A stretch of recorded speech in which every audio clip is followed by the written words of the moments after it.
Oke, hari ini saya mau bicara tentang karakter di akhir zaman. Minggu lalu saya bicara tentang 4 tipe karakter karena saya rindu kita semua mengenal diri kita masing-masing. Ya. Ketika saudara dengar khotbah kemarin, kalau saudara belum terlalu mengerti, saudara bisa buka di YouTube kita, YouTube gereja. Saudara bisa putar ulang nama YouTube gereja. GBI Hope Mangga Besar. Siapa yang belum ikuti, pulang harus ikuti. Dengar, ya. Saya lihat kita tonton aja itu cuma sedikit, kita semua wajib nonton ulang. Ya, dengar itu sepanjang minggu, harus dengar ulang-ulang supaya kita bertumbuh. Nah, ulang ini semua harus belajar, itu sebenarnya dasar dari pelajaran sepanjang bulan tentang karakter. Ya, semua harus mengenal dirinya dulu dengan matang. Jangan cuma pandai menilai orang, menghakimi orang, membaca hidup orang, udah kayak Mama Loren, ya. Jangan cuma pandai melihat orang, kita harus mengenal diri kita matang-matang. Kita semua harus tahu tipe karakter kita, kekurangan kita apa, kelebihan kita apa. Kalau kita tahu kekurangan kita apa, kita akan belajar untuk kekurangan-kekurangan itu makin hari makin dikikis, makin dimatikan. Semua kekurangan itu kedagingan kita yang harus kita salibkan bersama Tuhan. Yang setuju katakan amin. Orang bebal adalah orang yang mati, yang tidak mau terima kekurangannya, yang merasa bahwa saya nggak ada kekurangan, orang lain yang kurang, saya lebih-lebih. Nggak bisa, itu orang bebal.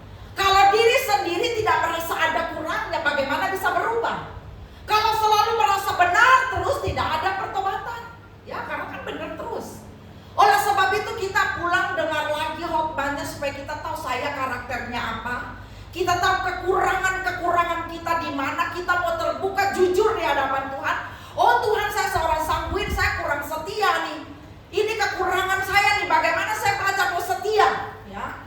Saya suka tidak fokus, saya suka pelin-pelan, bicara asal bicara. Ini kekurangan-kekurangan yang harus saya perbaiki supaya karakter saya makin dimurnikan. Amin. Dan ternyata kelebihan saya juga banyak dan saya mau mempertajam semua yang ada di sini. Saya berdoa supaya kita semua punya kerinduan untuk bertumbuh dari hari ke hari. Jadi kita tidak akan puas hanya dengan khotbah setiap hari Minggu. Kita akan pulang belajar Alkitab, mencatat hal-hal yang penting supaya setiap hari berubah oleh pembaharuan budi. Amin. Roh kita lapar dan haus akan kebenaran. Jadi semakin kita baca firman Tuhan, semakin kita gali lebih dalam, pengetahuan kita akan semakin bertambah. Maka ketika kita semakin mengerti lebih dalam rencana Tuhan, kita akan terus fokus. Ya, kita bisa mempertajam kita punya bagian-bagian yang positif. Jadi saudara, apalagi ada mahasiswa di sini berapa orang? 3 orang, kakak Kensi ya. Sudah mau selesai. Semangat kakak Kensi. Ya. Jangan lari Rini. Ya, harus banyak belajar. Ya, ini waktu mereka dalam pendidikan, jangan santai-santai. Ya, harus banyak dengar khotbah, banyak baca buku, catat. Ya, harus banyak belajar. Kita pun semuanya sudah lama melayani, banyak belajar, banyak baca. Catat hal-hal yang penting. Itu akan membuat kita makin hari makin smart. Pelayan hamba-hamba Tuhan sekarang harus makin pintar. Jemaat semua pintar-pintar. Ya, jadi kita jangan merasa puas, kita harus belajar. Jangan karena saya sudah sarjana, nggak usah. Hei, jemaat yang duduk itu masalahnya dia master. Ya, jadi kita jangan bangga, harus belajar, mempertajam setiap hari supaya makin hari makin lebih luar biasa. Amin ya. Jadi semua harus kenal kekurangan dan kelebihan. Yang kurangnya harus disalibkan, dimatikan. Sedang yang lebih-lebihnya, ya kita bawa itu untuk kemuliaan nama Tuhan. Amin. Ini ciri-ciri jemaat yang dewasa. Dengar, pulang pertajam, minta Roh Kudus bantu, berikan kekuatan untuk melakukan, menghidupi. Hari ini kita belajar lebih dalam karakter di akhir zaman. 2 Timotius 3 ayat 2 sampai 5. Kita akan baca 2 Timotius 3 ayat 2 sampai ayatnya yang kelima. Kita baca sama-sama suara antusias. 1, 2, 3. Manusia akan mencintai dirinya sendiri dan menjadi hamba uang. Mereka akan membual dan menyombongkan diri. Mereka akan menjadi pemfitnah, mereka akan berontak terhadap orang tua dan tidak tahu berterima kasih, tidak mempedulikan agama, tidak tahu mengasihi, tidak mau berdamai, suka menjelekkan orang, tidak dapat mengekang diri, garang, tidak suka yang baik, suka mengkhianat, tidak berpikir panjang, berlagak tahu, lebih menuruti hawa nafsu daripada menuruti Allah. Secara lahiriah mereka menjalankan ibadah mereka, tetapi pada hakikatnya mereka memungkiri kekuatannya. Jauhilah mereka itu. Wah. Ya, kita tahun ini saya ingatkan terus, kita tema besar kita makin siap makin mantap. Semua berjaga-jaga full sepanjang tahun ini menanti kedatangan Tuhan. Amin. Ya, kita lihat tanda-tanda zaman semakin hari semakin nyata. Kita memang hidup di detik-detik terakhir. Dunia bumi ini sudah tua dan kita di zaman akhir. Tapi masalahnya di zaman akhir, apa yang kita baca hari ini, karakter-karakter ini menunjukkan semua orang tidak peduli tentang kekekalan. Semua manusia makin hari makin cinta diri sendiri, makin fokus akan tujuannya, bukan tujuan Tuhan. Akhirnya ibadah, kegiatan rohani, semua itu hanya roh agamawi saja. Itu hanya karena ya setiap minggu memang orang Kristen harus ke gereja, jadi memang hari Minggu saya harus ke gereja. Tidak ada perubahan hidup. Bahkan bukan di kita saja, kayaknya di banyak agama, di agama-agama yang lain. Orang makin hari terlihat makin agamawi, makin rohani, tapi sebenarnya karakternya tidak rohani. Nah, oleh sebab itu harus ada perbedaan, ya. Oleh sebab itu hari ini kita mau belajar, menilai, melihat bagaimana karakter-karakter jahat di akhir zaman. Lalu kita bertobat, salibkan itu, sehingga kita mau jadi makin luar biasa di hadapan Tuhan. Latar belakang kisah ini surat terakhir Rasul Paulus kepada Timotius. Paulus ini bapak rohani, anak rohaninya adalah Timotius. Dan saudara, Timotius ini seperti pelayan-pelayan di Hotmabes, muda semua, ya, masih muda, bukan amit-amit, ya, masih muda semua. Jangan pakai kemudaan itu sebagai alasan untuk luar biasa. Amin. Paulus adalah teladan yang luar biasa. Dia tulis kisah ini waktu dia masih ada dalam penjara. Tapi ada kegerakan yang besar di hatinya. Dia harus terus mengkontrol, ya, memandu, memperhatikan dengan teliti, mengarahkan anak-anak rohaninya supaya makin hari makin maju. Kita yang sudah lama melayani seharusnya kita sudah selesai dengan diri kita sendiri. Katakan amin. Amin. Sebab kita adalah pembimbing rohani bagi orang lain. Amin. Amin. Ya. Terkadang kita terlalu kekanak-kanakan, gampang tersinggung. Akhirnya kita masih harus minum susu terus. Padahal kita sudah lama pelayanan, padahal kita sudah lama di dalam Tuhan, tapi pertumbuhan kita terlalu lambat. Sehingga Tuhan menuntut kita untuk menjadi pembimbing rohani bagi orang-orang lain yang sedang kita muridkan, yang sedang kita ajari, kita bawa. Tapi karena kitanya lambat dalam pertumbuhan, kita gak bisa seperti ini. Pada akhirnya hidup berporos pada diri sendiri, gak punya anak rohani. Ada kakak Abner, ada kakak Siti. Saya selalu kasih mereka kesempatan istimewa. Saya memberikan kesempatan, saya tahu tidak selamanya saya berdiri di sini, ya. Jadi saya kasih maju khotbah. Dan karena mereka sudah maju khotbah, saya bilang, ya, kalau ada kendala-kendala kakak Abner, jangan percuma jadi kakak, ya. Ibu Heni kasih kesempatan sebesar-besarnya, kakak bisa pandu mereka, ya, bisa nasihati mereka, ya, bisa jadi teladan. Begitu juga dengan Siti. Mungkin mereka berdua kan berat, ya. Tapi masalahnya Siti kok adalah Paulus di akhir zaman, ya. Jadi Paulus memberikan surat ini kepada Timotius karena dia rindu, ya, Timotius yang menjadi gembala pada umat-umat yang dipimpinnya, dia bisa mengarahkan jemaat. Jadi melalui surat ini Paulus memberi peringatan tentang karakter manusia di akhir zaman, supaya Timotius ini buka mata,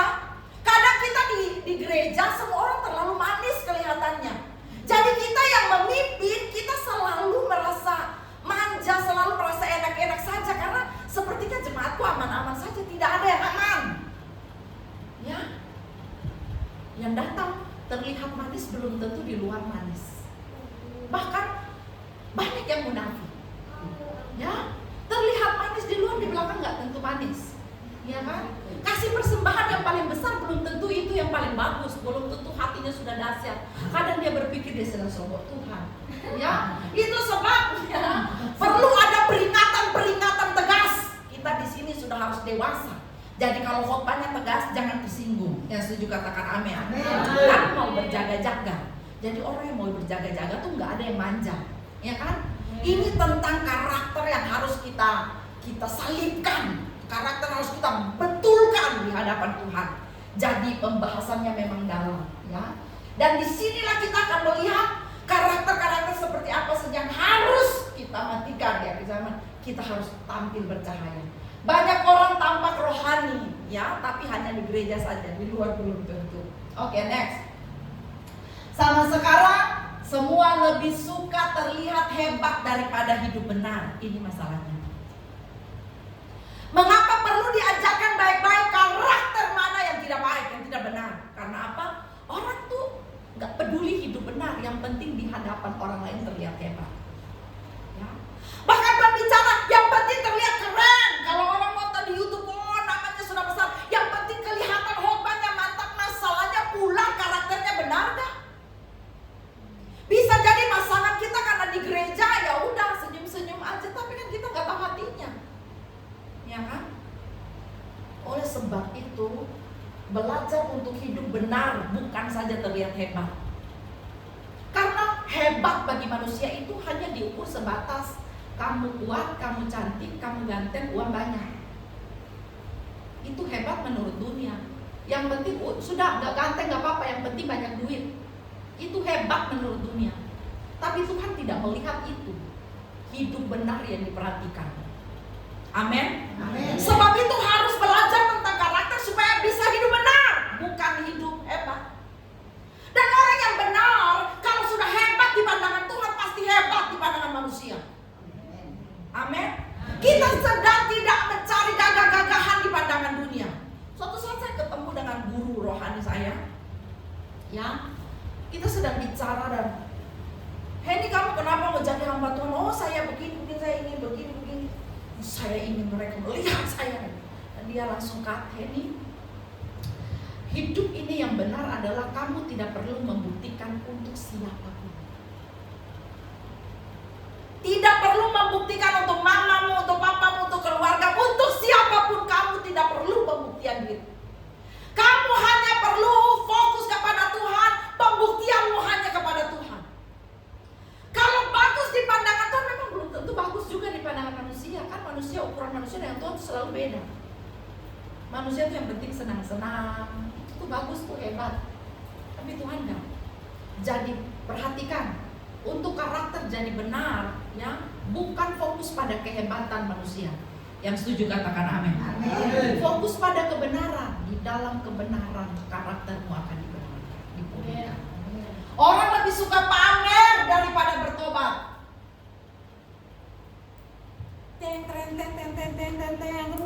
Kelihatannya main bassnya yang paling oke, paling dahsyat, ya. Lalu WL akan bilang bass memuji Tuhan. Dia makin gitu ya. Semua orang tepuk tangan. Anak-anak gadis di belakang berkata, aduh cakep banget, aduh seandainya. Ya seandainya dia jadi pacar saya. Jaga-jaga, jangan sampai akhirnya kita mencuri kemuliaan Tuhan. Waktu tampil di depan, bukan kamu yang sedang kau tunjukkan. Jangan suka pamer. Apakah kehidupanmu? Biasa orang-orang yang sendinya tinggi lebih suka, lebih gampang berontak dia, lebih gampang melawan. Karena orang yang sendi tinggi rata-rata adalah orang sanguin. Nah kau tahu orang sanguin yang berdiri tampil di depan dengan ganteng. Ingat, kekurangan sanguin adalah dia tidak setia. Jadi semakin banyak yang tepuk tangan, dengar, dia semakin punya banyak cewek di rumah sana. Jadi saudara, fokus kita adalah bukan tentang pamernya. Sementara akhir zaman semua manusia lomba-lomba pamer. Jangan ada tukang pamer di dalam gereja kita. Yang setuju katakan amin. Semua pelayan saya wajibkan pakai seragam supaya nggak usah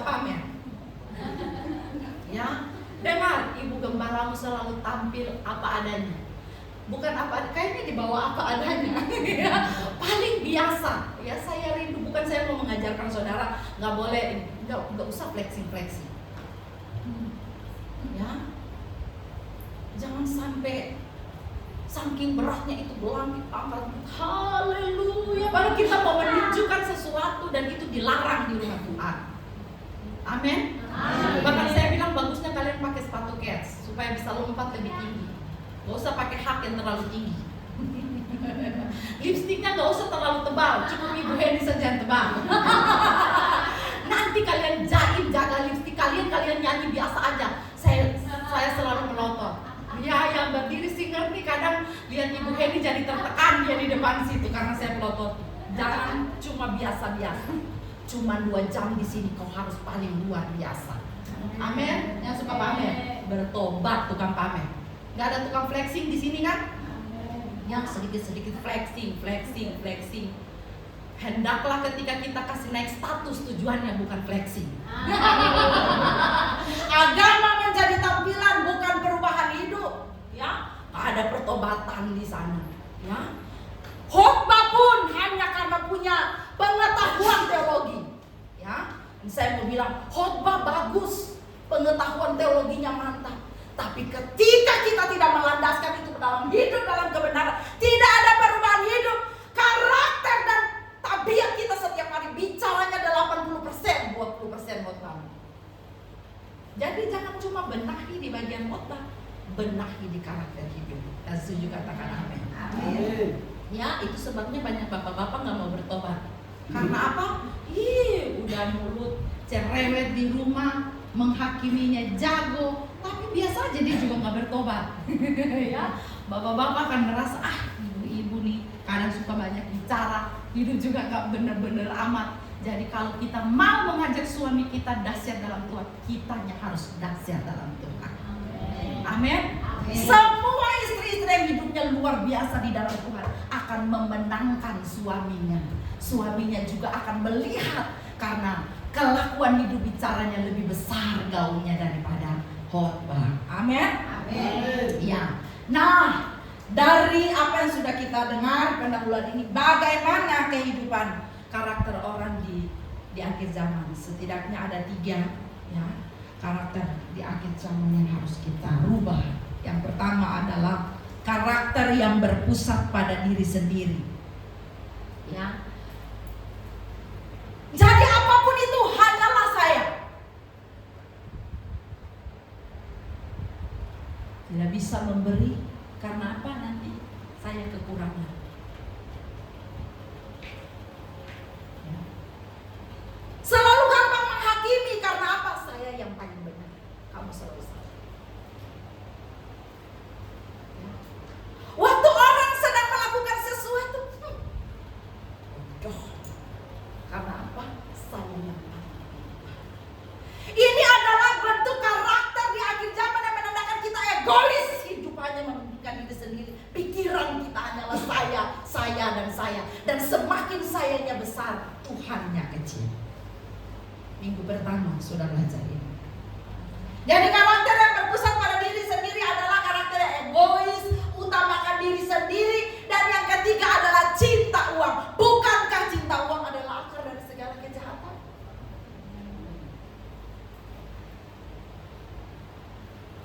Kelihatannya ini kata-kata yang biasa saja kita sering dengar ini di khotbah-khotbah, tapi mempraktekkan ini tidak gampang. Tadi saya bilang ke Rini dan Siti, dengar, kalian kalau mau beli baju baru, pastikan baju lama dikasih ke orang, didonasikan. Kalau hati belum besar untuk mendonasikan bajumu yang lama, gak usah beli baju baru. Dunia sedang susah, pakai hikmat dalam segala sesuatu. Yang setuju katakan amin. Uangmu belanjakan untuk hal-hal yang tepat. Kalau hidupmu berporos hanya pada uang, kamu akan menjadi orang paling malang, paling susah, paling menyedihkan di dunia ini. Dan ketika fokusmu hanya pada Tuhan, di tengah-tengah kehidupan ekonomi yang sedang susah, orang kaya saja sedang susah, tidurnya gak benar di rumah. Saudara pikir bos-bos tidurnya nyenyak di tempat tidur king koin 40 juta, 100 juta? No! Semakin bagus itu tempat tidur, kasurnya dia juga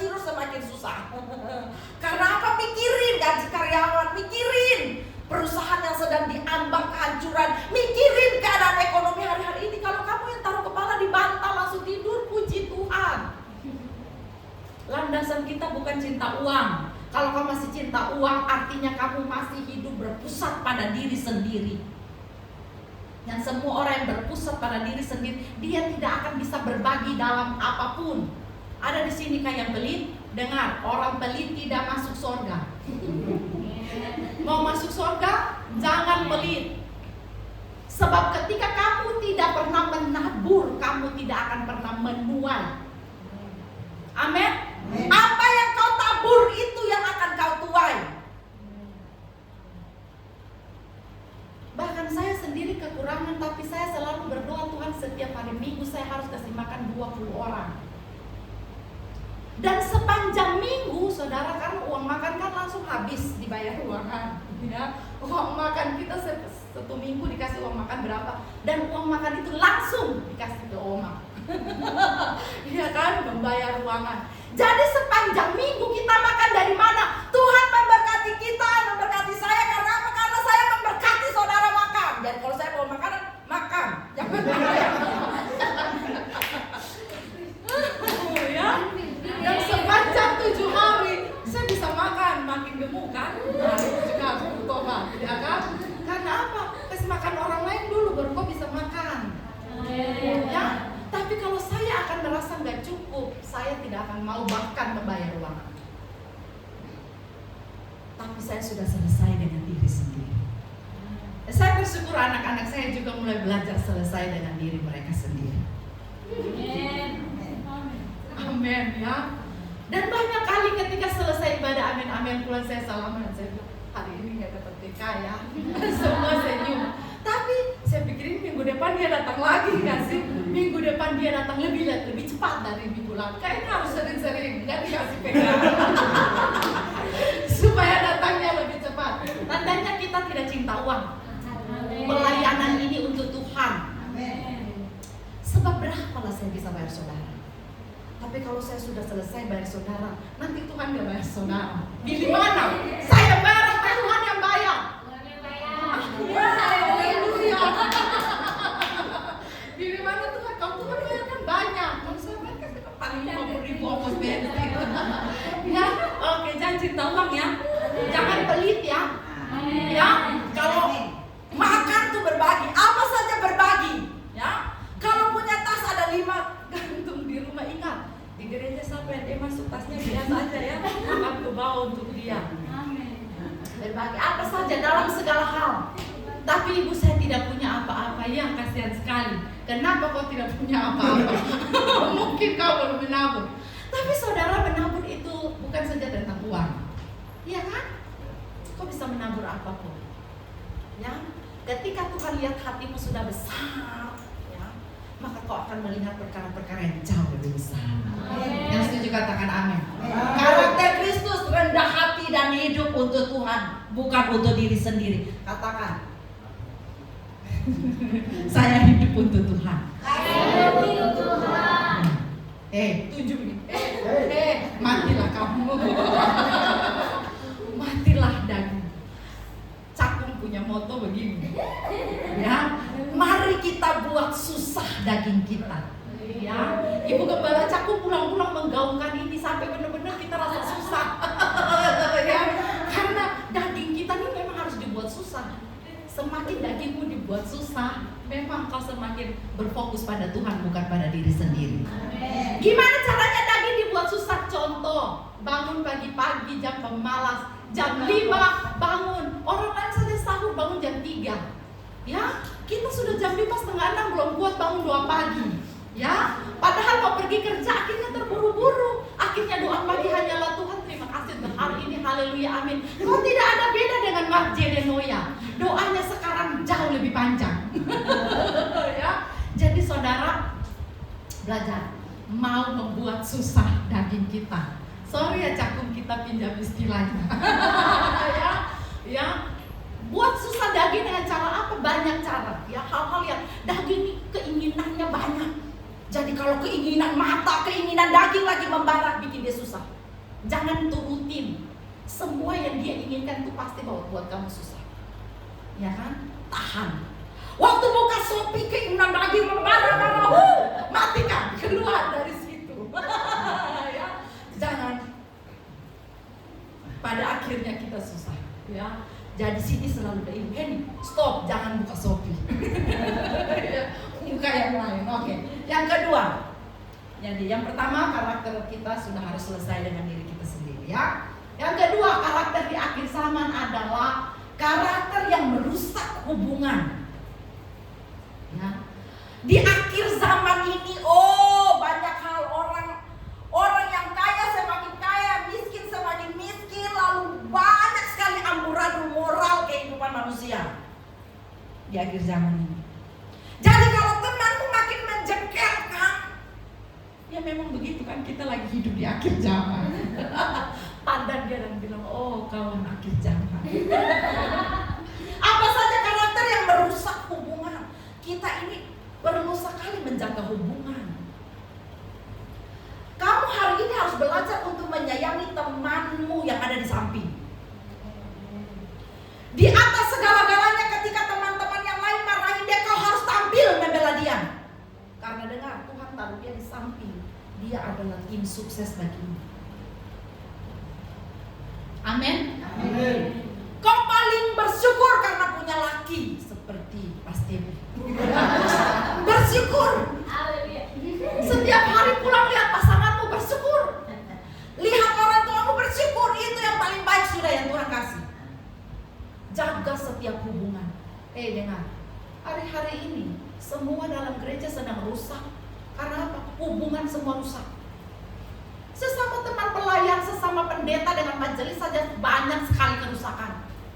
Belum lagi rumah tangga rusak semua. Dan kalian pikir hanya pengadilan agama saja yang banyak perceraian di sana?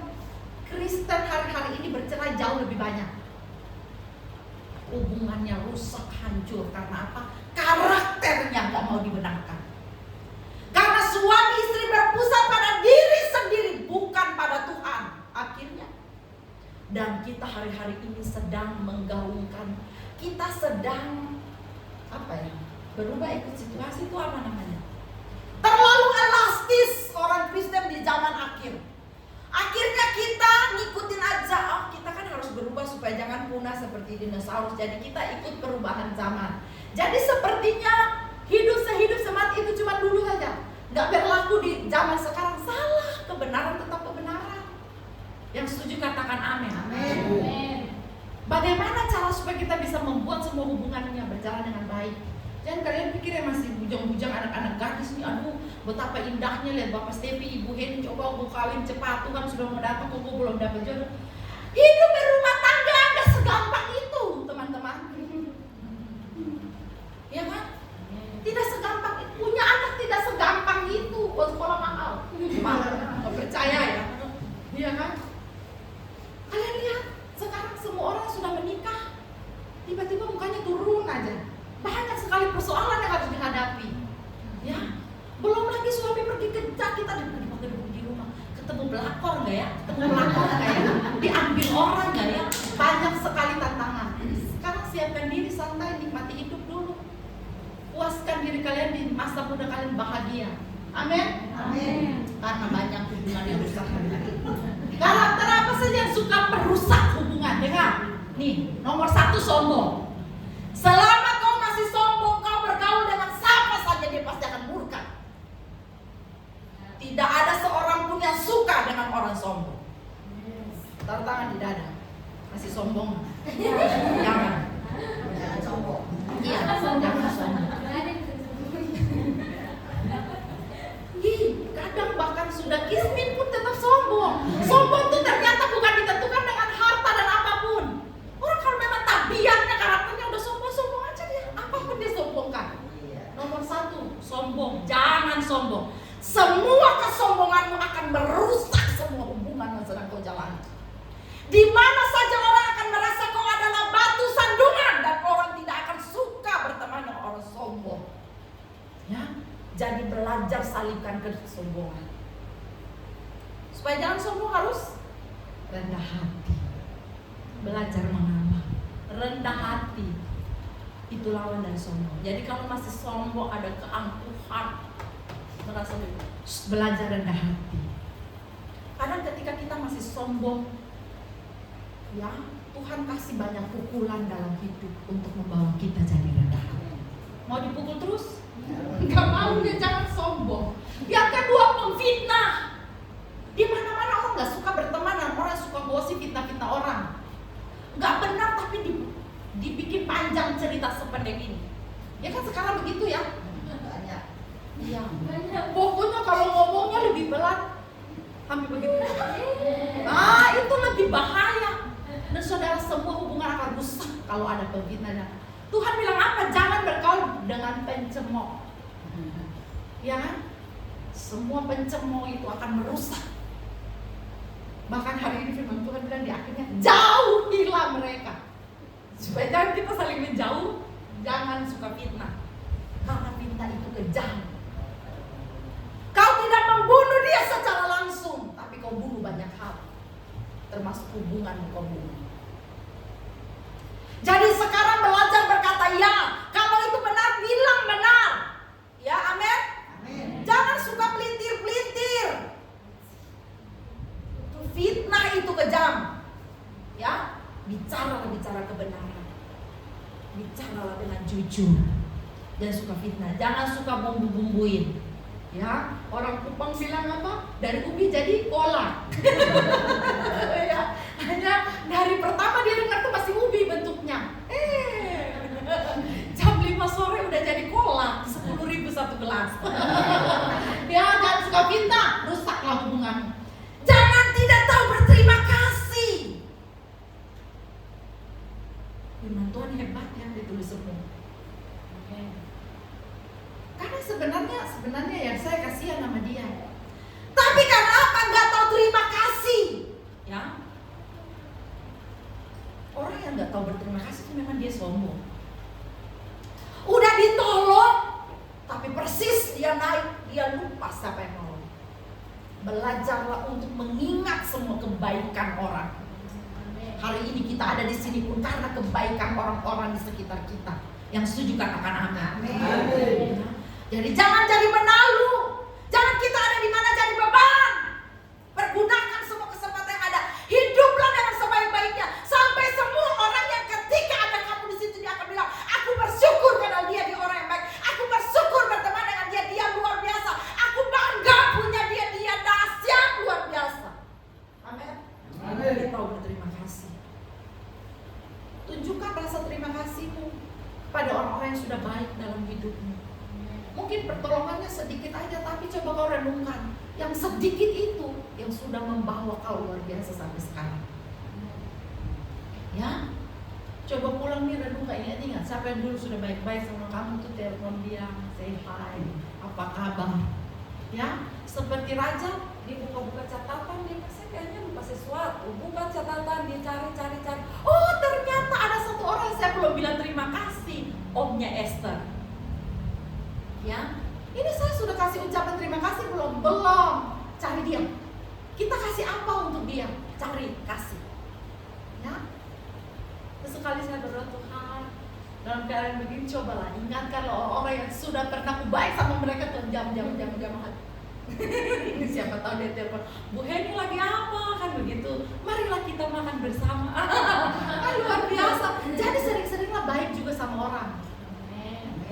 Gak pernah baik sama orang, siapa mau ingat kamu? Tidak ada yang mau ingat kalau kau tidak baik sama orang. Ya, harus tahu berterima kasih dan tidak dapat mengekang diri sendiri. Ya, tidak ada pengendalian diri, orang gak suka. Hubungan akan rusak. Kalau berteman, ya, berrelasi dengan orang yang tidak ada pengendalian diri, sesuka-sukanya dia, tidak mau dengan peraturan, bikin saja sesuka hatinya. Oh, ini hubungan akan pasti rusak, pelayanan rusak, pekerjaan rusak, semuanya akan rusak kalau kita tidak bisa mengekang diri. Karakter ini harus disingkirkan dari hidup kita. Perlu ada pengendalian diri, pengekangan diri. Amin. Amin. Jadi bawa pisau, ya, taruh pisau di lehermu jika besar nafsumu.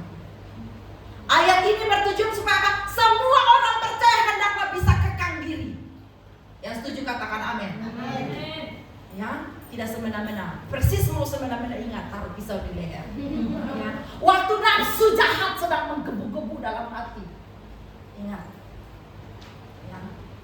Benar, lebih baik kau masuk surga dengan mata sebelah daripada masuk neraka dengan dua-dua mata. Ya, jadi kalau matamu satu jahat, bicara untuk dia. Kamu mau baik apa? Aku mau jungkir kamu. Ya. Jadi kalau mata satu masih keranjang yang sebelah kanan, jangan keranjang. Ya kan? Dua-dua harus benar. Ya, itu tandanya kita bisa mengekang diri. Orang yang mengekang diri hubungannya pasti akan luar biasa. Karakter Kristus mengasihi, mengampuni dan mengendalikan diri. Jadi kalau mau lawan yang di atas, pakai karakter Kristus yang di bawah. Amin. Yang terakhir, Kakak Siti cepat. Yang terakhir. Karakter di akhir zaman tampak rohani tapi sebenarnya kosong. Saudara tahu tong kosong nyaring bunyi. Jadi terlihat rajin ibadah, aktif pelayanan, tapi hidup gak pernah berubah. Setiap hari statusnya status rohani, tapi belum tentu hidupnya hidup rohani. Amin. Amin. Tuhan mencari hati dan karakter yang diubahkan.